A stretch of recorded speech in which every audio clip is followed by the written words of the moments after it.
Hi friends, ಎಲ್ಲರಿಗೂ ನಮಸ್ಕಾರ.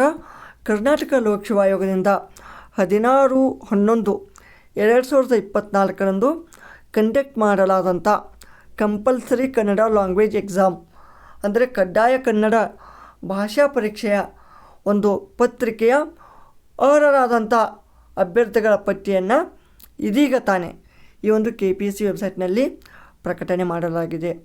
So ಇಲ್ಲಿ ಇದೇನಪ್ಪ, ಈ ಒಂದು ನೋಟಿಫಿಕೇಷನ್ ನಂಬರು, ಅದೇ ರೀತಿ ಈ ಒಂದು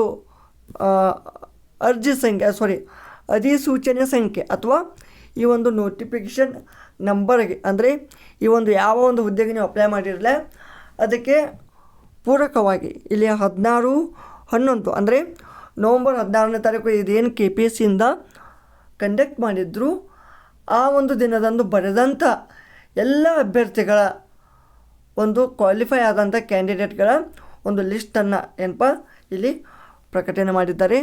ಜಸ್ಟ್ ನಿಮ್ಮ ಒಂದು ರಿಜಿಸ್ಟರ್ ನಂಬರ್ ಗೊತ್ತಿತ್ತಂದರೆ ಸಾಕು, ತಾವುಗಳು ತಮ್ಮ ನಂಬರನ್ನು ಇಲ್ಲಿ ಸರ್ಚ್ ಮಾಡಿ ಚೆಕ್ ಮಾಡ್ಬೋದು. ಓಕೆನಾ?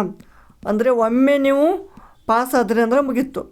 ಈಗ ಆಲ್ರೆಡಿ ಒಂದು ಹೊಸ ಅಪ್ಡೇಟ್ ಏನು ಬಂದಿದೆಯಪ್ಪ, ಕನ್ನಡ ಭಾಷೆಯನ್ನು ಯಾರು ಅಧ್ಯಯನ ಮಾಡಿರ್ತೀರಿ, first language or second language ಅಂಥವರಿಗೆ ವಿನಾಯಿತಿಯನ್ನು ನೀಡಲಾಗಿದೆ. ಓಕೆ, ಬಟ್ ಆದಾಗ್ಯೂ ನೀವು ಈ ಒಂದು ಪರೀಕ್ಷೆನ ಬರ್ದಿರಿ ಅಂದ್ರೆ ರಿಸಲ್ಟನ್ನು ನೋಡುವ ಒಂದು ಖುಷಿ ಎಲ್ಲರಿಗೂ ಇದ್ದೇ ಇರುತ್ತೆ. ಓಕೆ, ಸೊ ಯಾರು ಕನ್ನಡವನ್ನು ಕಲ್ತಿಲ್ಲ ಅವರು ಎಕ್ಸಾಮನ್ನು ಪಾಸ್ ಮಾಡಲೇಬೇಕು. ಓಕೆ, ಕನ್ನಡ ಮಾಧ್ಯಮ ಅಭ್ಯರ್ಥಿ ಇದ್ದರೆ ಮಾತ್ರ ಅವರಿಗೆ ವಿನಾಯಿತಿ ಅದ, ಇಲ್ಲಾಂದ್ರೆ ಅವರಿಗೆ ವಿನಾಯಿತಿ ಇರೋದಿಲ್ಲ. ಅರ್ಥ ಆಯ್ತಾ? ಸೊ ಇದಿಷ್ಟು ಈ ಒಂದು 16 ನವಂಬರ್ 2025 ನಡೆಸಿದ ಕಡ್ಡಾಯ ಕನ್ನಡ ಭಾಷಾ ಪರೀಕ್ಷೆಯ ಒಂದು ಅರ್ಹರಾದ ಅಭ್ಯರ್ಥಿಗಳ ಪಟ್ಟಿ ಅಥವಾ ಕ್ವಾಲಿಫೈಡ್ ಕ್ಯಾಂಡಿಡೇಟ್ಸ್ ಲಿಸ್ಟ್.